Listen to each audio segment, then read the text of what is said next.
हाँ भाई, कैसे हो आप लोग? सब बढ़िया। तो आज की इस वीडियो में हम डिस्कस करेंगे जो टेक्नोलॉजी एंड डिसेबिलिटी का पेपर हम कर रहे हैं उसका एक अगला टॉपिक, जिसमें आज का टॉपिक रहेगा अप्रोचेस जो हैं वो हम पढ़ने वाले हैं। तो सबसे पहले पढ़ेंगे सिस्टम अप्रोच के बारे में, ठीक है। सिस्टम अप्रोच,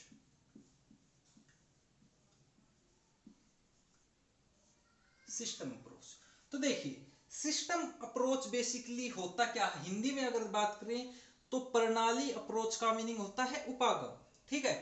तो प्रणाली जो उपागम है या फिर सिस्टम अप्रोच जो है उसे हम नॉर्मल भाषा में समझें तो क्या कहेंगे कि जो प्रणाली शब्द है इसका मतलब है कुछ ऐसे एलिमेंट। प्रणाली का मीनिंग क्या है? देखिए, प्रणाली जो शब्द है समुच्चय भागों अथवा तत्वों के अंतर संबंधों तथा स्वनिर्मित के संबंध में प्रयुक्त होता है। मतलब खुद से निर्मित जो होता है उसे स्वनिर्मित कहते हैं।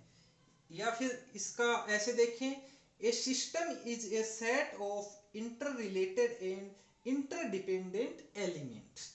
ये ज्यादा समझना आसान है, ठीक है। अब बात करते हैं कि जो सिस्टम अप्रोच है उसका मीनिंग क्या है। बात करते हैं सिस्टम अप्रोच की। जो नील का विचार है शिक्षा के अंदर, पता है आपको, बहुत सारे शिक्षाविद हुए हैं, उनमें से एक नील है। उनका विचार ये है कि शिक्षा का प्रणाली जो उपागम है वो क्रियाशील अधिगम स्थितियों पर प्रभावशाली ढंग से विचार करनी तथा उनका प्रारूप तैयार करने तथा उनका गठन करने की अनुसंधान विधि है, रिसर्च विधि है, ठीक है। अनुसंधान मतलब रिसर्च की हुई, खोज की हुई, साइंटिफिकली प्रूवन मेथड है, विधि है, ठीक है। ये तो हो गया इसका बेसिक चीज की भाई सिस्टम अप्रोच होता क्या है, कहते किसे हैं, ठीक है। अब बात करते हैं सिस्टम जो अप्रोच है इसकी एजुकेशन में क्या क्या विशेषताएं हैं, ठीक है। इससे जो इंस्ट्रक्शन प्रणाली होती है, अनुदेशनात्मक प्रणाली है, उससे उसमें सुधार होता है। किससे? सिस्टम अप्रोच से। अनुदेशनात्मक जो प्रणाली होती है उसमें सुधार होता है।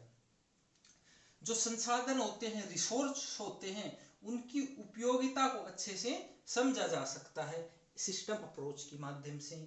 फिर है स्कूल में जो कार्यकाल है, स्कूल के जो कार्य होते हैं, टीचर्स की एबिलिटी होती है, कार्य कुशलता होती है, वो सब इसके माध्यम से सीख बताने में, उसमें सुधार करने में आसानी होती है। फिर एक चीज आती है मूल्यांकन में भी सिस्टम अप्रोच के द्वारा सुधार किया जा सकता है। फिर है पाठ्य सहायक जो क्रिया होती है उसमें भी सुधार किया जा सकता है। ट्रेनिंग प्रोग्राम होती है उनमें भी सुधार किया जा सकता है। इसके अलावा निर्देशन, इंस्ट्रक्शंस में भी सुधार किया जा सकता है। जो शिक्षा है उसकी जो क्वालिटी है, गुणवत्ता, उसमें भी सुधार किया जा सकता है, ठीक है। तो ये कुछ इसके विशेषताएं थी जो सिस्टम अप्रोच है इसकी। इसका बिल्कुल टेंशन लेने की जरूरत नहीं है, पूरा प्रॉपर लिखा हुआ आपको पीडीएफ मिल जाएगा। टेंशन बिल्कुल नहीं लेना कि समझ में आया नहीं आया, कोई पॉइंट रह गया, आपको बिल्कुल अच्छे से पीडीएफ मिलेगा, उसको देख के आप सब कुछ समझ सकते हैं, लिख सकते हैं, ठीक है। अब बात करते हैं स्टेप्स क्या क्या होती हैं सिस्टम अप्रोच की। क्या बात करते हैं? स्टेप्स ऑफ सिस्टम अप्रोच, ठीक है। देखिए, सबसे पहले कोई भी कार्य या कोई भी जो प्रॉब्लम होती है उसकी पहचान की जाती है, ठीक है। ये पहला स्टेप है, ठीक है। उनको जो भी मतलब प्रॉब्लम या कार्य होता है उसकी पहचान, ठीक है, ताकि उसका समाधान ढूंढा जा सके। कोई प्रॉब्लम होगी तभी तो उसका सॉल्यूशन निकलेगा। फिर जो एक्चुअल कंडीशन है उसका एनालाइज किया जाता है, मतलब विश्लेषण किया जाता है कि जो प्रॉब्लम है वो सच में एक्चुअल में है क्या, ठीक है। फिर बात आती है, समझ लिया हमने, विश्लेषण कर दिया, फिर उसका मैनेजमेंट कैसे किया जाए उसकी व्यवस्था की जाती है, ठीक है। फिर जो गोल्स होते हैं उनकी पहचान की जाती है, उद्देश्यों की पहचान की जाती है, ठीक है। फिर एक चीज आती है, जो ये सारा प्रोसेस करेंगे हम, इसके अंदर कौन सी मटेरियल्स, कौन सी मेथड्स, कौन सी जो टेक्निक्स यूज होंगी उनका भी मतलब इसमें विचार विमर्श किया जाता है, पता चल जाता है, उनमें भी सुधार किया जा सकता है। फिर जो परिणाम आएंगे, इन सब चीजों का जो परिणाम आएगा उसका भी विश्लेषण किया जाएगा, ठीक है। और लास्ट में क्या होता है, इम्प्लीमेंटेशन हो जाता है, जो भी हम प्रोग्राम करते हैं, और ये दोबारा ये जो साइकिल है ये चलती रहती है, ये सारा चक्कर ऐसे ही घूमता रहता है। तो ये था अपना सिस्टम अप्रोच, ज्यादा कुछ नहीं था, बिल्कुल सही आसान सा था। फिर आता है हार्डवेयर अप्रोच। हार्डवेयर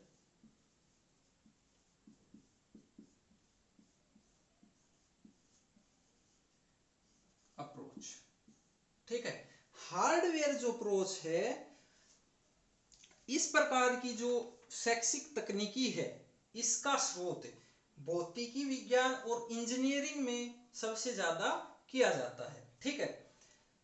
ये जो हार्डवेयर, जैसे हार्डवेयर कोई भी हो गया, जैसे कोई भी चीज होती है, एक सॉफ्टवेयर होता है, एक हार्डवेयर होता है। जैसे कोई भी मशीनरी है, जैसे हथौड़ी है, पेचकस है, ये हार्डवेयर है, ठीक है। कंप्यूटर में कीबोर्ड हो गया, माउस हो गया, ये क्या है, हार्डवेयर है। सीपीयू हो गया, ये सब चीजें हैं, हार्डवेयर हो गया। जैसे और सारी बहुत सी चीज आती हैं, जैसे वीडियो रिकॉर्डर हो गया, टीवी हो गया, रेडियो हो गया, टेप रिकॉर्डर, प्रोजेक्टर, ये सारे क्या आते हैं, हार्डवेयर।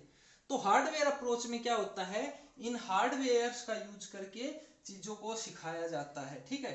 उनको सब टीचिंग लर्निंग में उन सब चीजों का प्रयोग किया जाता है हार्डवेयर अप्रोच में। ये भी काफी अच्छी विधि है, इसका भी उपयोग काफी किया जाता है, और टीचिंग जो है वो इफेक्टिव भी होती है, ठीक है। आगे बढ़ेंगे सॉफ्टवेयर अप्रोच। ये सिर्फ मैं इसका बेसिक्स बता रहा हूं, ध्यान रखिए। इसका पूरा जो पीडीएफ है वो आपको अवेलेबल होगा इसके साथ, जो आपने कोर्स परचेज कर रखा है। तो कोई टेंशन लेने वाली बिल्कुल बात नहीं है, वहां आप बिल्कुल जितना मर्जी हो उतना गहराई से पढ़िए, बट कॉन्सेप्ट जो है वो मैं यहाँ पे आपका क्लियर करवा दे रहा हूँ, ठीक है। अब आती है सॉफ्टवेयर अप्रोच। तो ये जो शिक्षा है अपनी, एजुकेशन है, उसके अंदर सॉफ्टवेयर उपागम है, जो अप्रोच है उसका प्रयोग कैसे किया जाता है, बिल्कुल मतलब आसान भाषा में मैं समझाने की कोशिश करूं आपको। तो देखिए, आजकल अपन पढ़ते हैं क्या, मान लीजिए गूगल मीट पे अपन ऑनलाइन क्लासें होती हैं, क्या गूगल जो मीट है उसके ऊपर ऑनलाइन क्लासेज होती हैं। ये क्या है, अगर बात करें गूगल मीट है, ऐसे ही व्हाट्सएप है, फेसबुक है, यूट्यूब है, ये क्या है, ये सब सॉफ्टवेयर हैं, ठीक है। ऐसे बहुत सारे सॉफ्टवेयर आते हैं जिनसे जिनसे पढ़ाई में आसानी हो जाती है। बेसिक बात ये है, इनसे जो टीचिंग लर्निंग अपना सिस्टम है उनमें आसानी हो जाती है, ठीक है। काफी ऐसे सॉफ्टवेयर्स आते हैं जो अपने आप पढ़ के, मतलब जो रीडर आते हैं वो अपने आप बोल के सुनाते हैं। विजुअल इंपेयरमेंट होते हैं, उनके लिए जो रीडिंग वाले सॉफ्टवेयर होते हैं वो काफी हद तक उपयोगी सिद्ध होते हैं, ठीक है। मतलब जो भी सॉफ्टवेयर की मदद से हम पढ़ाई लिखाई करते हैं, जो भी प्रॉब्लम सॉल्विंग में हेल्प मिलती है, वो सारा सॉफ्टवेयर अप्रोच में आता है। तो इन सब चीजों की मतलब आपको इनकी बहुत ज्यादा जानकारी है, क्योंकि आजकल सभी ये यूज करते हैं, ठीक है। तो ये भी अपना इतना ही है, खत्म है, ज्यादा कुछ इसमें है नहीं, ठीक है। अब बात करते हैं एजुकेशनल टेक्नोलॉजी, और जो हमने पढ़ी थी इंस्ट्रक्शनल टेक्नोलॉजी, ठीक है, उनका रोल पढ़ेंगे और उनके कुछ रिसेंट ट्रेंड्स हैं वो पढ़ेंगे। सबसे पहले पढ़ेंगे रोल, एजुकेशनल टेक्नोलॉजी, इनके रोल। तो पहला रोल क्या है, आजकल रेडियो और टीवी के ऊपर भी आने लग गए हैं कार्यक्रम जो पढ़ाई से संबंधित होते हैं, तो पहला तो रोल यही है। दूसरा, इससे अध्यापकों की ट्रेनिंग भी हो जाती है। आपने सुना होगा अध्यापकों के भी ऑनलाइन वेबिनार होते रहते हैं, उनकी स्किल्स को इम्प्रूव करने के लिए, नई नई टेक्निक सीखने के लिए ऑनलाइन प्रोग्राम होते हैं, ठीक है। दूसरा रोल सबसे बड़ा ये है कि जो आजकल कोरस्पोंडेंस प्रोग्राम चलते हैं, कोर्स चलते हैं, वो एजुकेशनल टेक्नोलॉजी की मदद से ही कारगर रूप से चल पाते हैं, ताकि कहीं भी बैठा हो, किसी भी कोने में, कहीं भी देश में, लोकेशन कुछ भी हो, एजुकेशनल टेक्नोलॉजी की मदद से पढ़ाई हो जाती है। फिर इसमें ऑडियो विजुअल मटेरियल जो है वो पढ़ाई के लिए प्रदान किया जाता है या हम सर्च कर सकते हैं। ठीक है,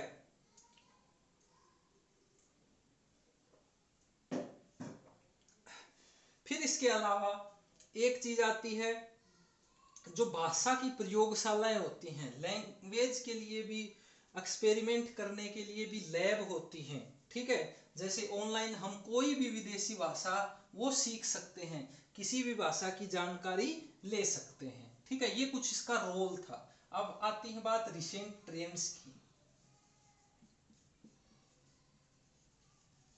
रिसेंट ट्रेंड्स की, ठीक है, तो रिसेंट ट्रेंड्स में क्या आता है, पहले जैसे देखिए जो एजुकेशनल टेक्निक्स है कौन कौन सी यूज की जाती थी, ऑडियो विजुअल एड्स जब कम थे, एजुकेशनल टेक्नोलॉजी का कम यूज किया जाता था, तब क्या यूज होता था, चार्ट्स हो गए, मॉडल हो गए, इस तरह की जो चीजें हैं वो यूज की जाती थी। मतलब पहले, आज नहीं, थोड़ा दिन पहले, आज भी यूज की जाती है ये, पर पहले इनका यूज ज्यादा था जब और सारी जो टेक्नोलॉजी है नहीं हुआ करती।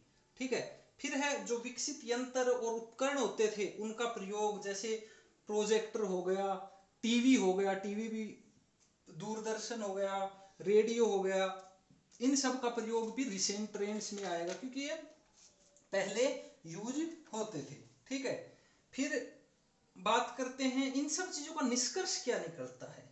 तो देखिए जो एजुकेशनल टेक्नोलॉजी है उसमें लर्निंग, माइक्रो टीचिंग, जो बिहेवियर एनालिसिस है, सिस्टमेटिक अप्रोच है, इन सब का, और प्रिंसिपल्स भी हैं, इन सब का एक मतलब इंक्लूसिव रूप है, मतलब समावेशित ये जो सिस्टम है एजुकेशनल जो टेक्नोलॉजी है उसके अंदर आता है, जो बहुत सारी जो प्रॉब्लम्स हैं उनका समाधान करने में अपनी हेल्प करता है। ठीक है, ये सारी चीजें थी इसके अंदर। अब अपन अगर बात करें जो अपना ये यूनिट बच रही है तो इसको कहां से करना है वो मैं आप लोगों को बता देता हूं। ठीक है, जैसे देख लेते हैं जो आपका सिलेबस है उसके अकॉर्डिंग ये अप्रोचेज वगैरह, मतलब जो कुछ मेन चीजें थी वो मैंने आपको करवा दी। इसके अलावा जो पूरा सिलेबस है आपका उसको आपको मिलेंगी पीडीएफ।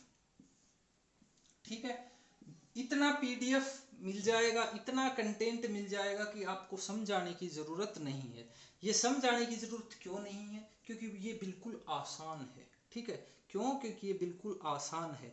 ऐसी चीजें हैं जो आप एक बार पढ़ोगे और समझ जाओगे, ऐसी चीजें हैं जो आप डेली लाइफ में यूज करते हैं। कई टॉपिक ऐसे हैं जो आप अन्य सब्जेक्ट्स में पढ़ते हैं, जैसे लेसन प्लान बनाना हो गया, इवेल्युएशन क्या होता है, इंप्लीमेंट कैसे करते हैं, ये सारी चीजें हम पढ़ चुके हैं, तो दोबारा से करवाने की मुझे नहीं लगता कि जरूरत है। और कुछ बेसिक टर्म्स आती हैं इसमें, जैसे वेबसाइट क्या होती है, और जावा हो गई, स्मार्टफोन क्या होते हैं, स्क्रीन रीडर क्या होते हैं, स्मॉल ग्रुप क्या होते हैं, लार्ज ग्रुप क्या होते हैं, ये सारी चीजें आपको पता है। इसलिए सिर्फ पीडीएफ मिलेंगी, इसकी ज्यादा कुछ इसमें मतलब समझाने का नहीं है, इसलिए मैं इसका जो वीडियो लेक्चर है ये आपको नहीं दे रहा हूं। ठीक है, तो अपना ये जो टेक्नोलॉजी एंड डिसेबिलिटी का पेपर है यहाँ पे अपन फिनिश करते हैं।